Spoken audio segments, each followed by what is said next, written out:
Hi everybody, Stefan here from EDC Austria, and today I want to talk about the Nitecore Concept 1 flashlight.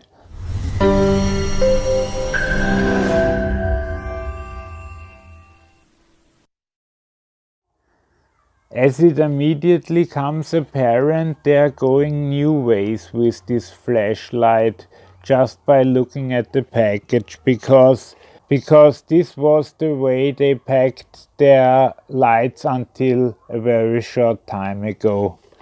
This is also named Concept Light or Concept 1, so it stands to reason that this actually was made after a concept that they made for a show or something and then decided it was good enough for actual mass production. Let's just go through the specs for a second. It's based on a Cree XHP 35HD E2 LED. It has a maximum beam intensity of 12,100 candela, and the beam distance in the strongest mode is 220 minutes. With its strongest mode, with 1800 lumens, it runs for 30 minutes. Although it gets so hot, it probably won't run for 30 minutes. With 810 lumens, it should run 1 hour and 30 minutes. With 300 lumens, it should run 4 hours. With 80 lumens, it should run 15 hours, and in moonlight mode, with 1 lumen, it should run for 300 hours. And of course, it's IPX8 certified, so you can submerge it under 2 meters of water, and it's fall resistant to 1.5 meters. You have mineral glass, and here's a nice look at the smooth reflector. Currently you can get this only in cool white. As for the strength, 1800 lumens is pretty much the strongest I know of in one cell battery lights. There are some Chinese no-name brands that claim 2,000 or 3,000 lumens, but those rarely are true. But with Nitecore, much like the other big boys like Olight or ThruNite, if they say 1800 lumens, they will be scrutinized by the gear reviewers, and so they have to make sure that their numbers are correct. They also employ you to use an IMR battery. IMR is also a lithium-ion battery, but it's an lithium-ion manganese dioxide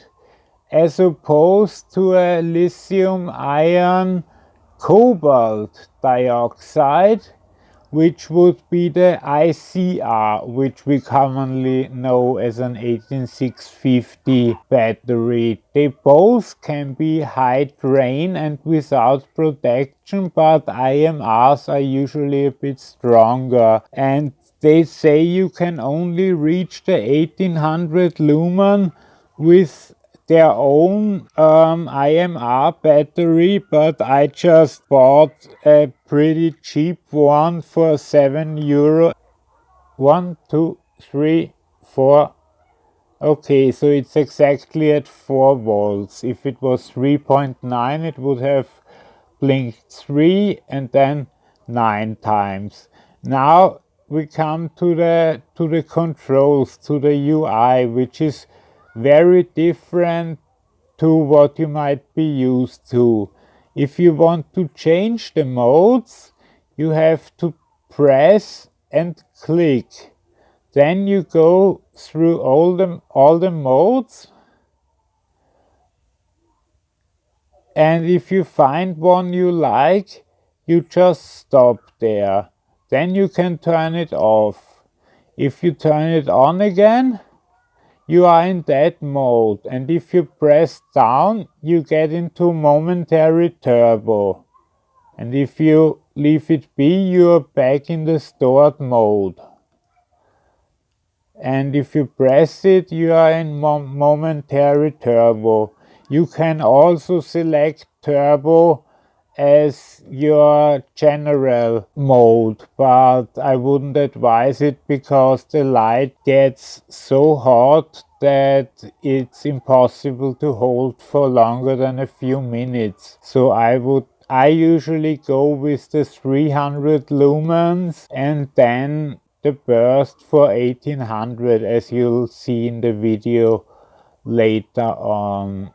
If you press 3 times, you are in strobe. You could also change it into the regular mode, then it would be 3 clicks also to permanent maximum. And if you are already in strobe, this is now called the tactical mode. So if you are already in strobe, then you can change to SOS. And you can change to beacon, so it will flash every few seconds. But the main thing here is that this is a really well thought out UI. You basically have one strength that you're comfortable with. If you need a sudden burst of light, you just press down the button, and if you're done, you just leave it and you're back in your normal mode, and one click just turns it off. By the way, I found out that you get the same results even with runtime with a regular Nitecore lithium-ion ICR battery.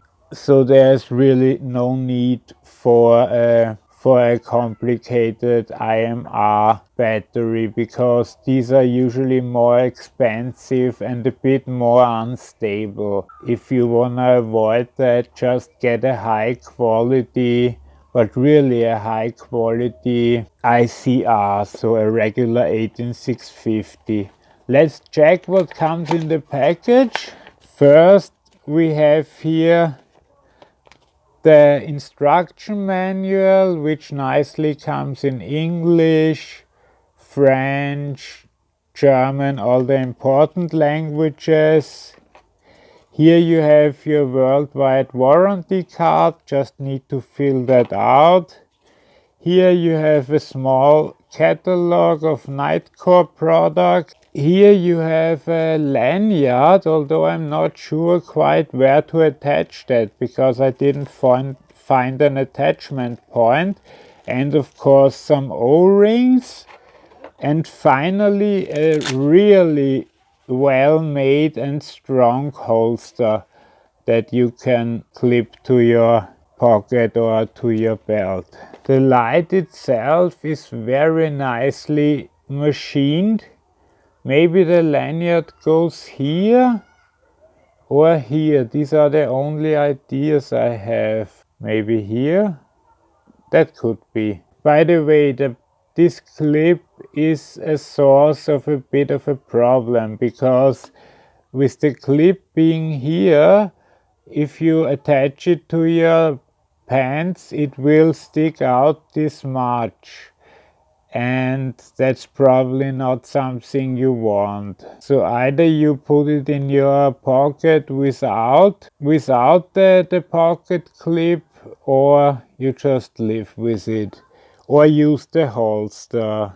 Also, if you have it in your pocket, it's very easy to be turned on by mistake, and Nitecore themselves say you should just turn the tail cap a little bit, and when you're ready to use it again, move it back. But there is also a software lockout, which I have found, so you can lock it out and then lock it back in. Although if you leave it too long in that lockout, I mean for months, then your batteries will be dead over time. The prices for this nice thing at Amazon.com, it's $65.90, which is pretty much the same price as on Gearbest. I had to buy it at Gearbest for €57 because on Amazon Germany it was at €105, and that's quite a different story then. Finally, before I show you the test footage, which isn't a lot but it might give you some idea, here's just a size comparison. Here to another Nitecore, the SRT5, which boasted a whopping 750 lumen, which was a lot in its time actually. Then here we have the OLED S30R2, which has 1020 lumens, and I had to put a non-standard battery inside it because with the standard OLED modded battery for recharging you can't reach the turbo modus, and I always thought it's because my battery wasn't okay, so I ordered another directly from OLED, same problem, and now I learned this is a general problem. For this comparison I put in a good battery. And finally, here is a light with a 16340 battery, also known as a CR123A battery. And I just put this there because it has a burst mode of 900 lumens, which is exactly half of what this light has, and it's about half the size, so I found that quite interesting. The only other thing I have to say, it's very smooth. If you're wearing gloves, it sure won't slip out of your hands, but I feel I have a secure grip on it. And it's the first Nitecore with a magnetic tail cap, although it's not very strong. I noticed I can't affix it to my fridge, it will fall off, and even with this battery I have to play and it won't really, it works like this, but not the way I really want it to. So it's a nice idea, but they should have gone with a stronger magnet. I don't think that was a cost-cutting measure, but they can improve that on future designs. The only thing I would like to see changed is put the pocket clip up here and make the lockout mode easier to find. But still, this is a great light and you won't find 1800 lumens so easily accessible in such a small package anywhere else. And the price for what you get is actually pretty decent. Okay, please stay tuned for the short lighting test, and I say goodbye now. If you like this video, please give it a thumbs up. If you have a comment, please leave it in the comment section, and please subscribe for upcoming videos. Okay, now for the lighting shots. Bye bye. Okay, here I'm switching between 300 lumen and 1800 lumen, and please remember that 1800 lumen aren't 6 times as bright as 300 lumen. That doesn't work this way. And now I'm showing that 1020 lumens of the OLED, which is already pretty bright, but the camera is correcting a bit. Okay, bye.